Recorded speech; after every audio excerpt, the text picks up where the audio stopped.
आज़ादी पाकिस्तान से लेकर नए पाकिस्तान तक रौंदा जाता है गरीब आवाम के हक को।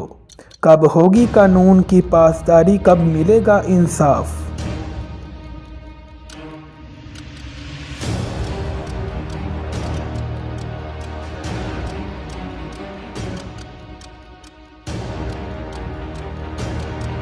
और कब होगा हिसाब।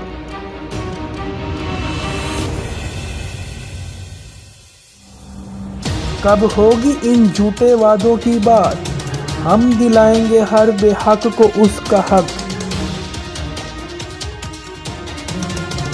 हम बनेंगे हर गरीब की आवाज़, हर जुर्म होगा अब बेनकाब। करनी होगी कानून की पासदारी, क्योंकि होगा हर किसी के लिए अब कानून और हिसाब।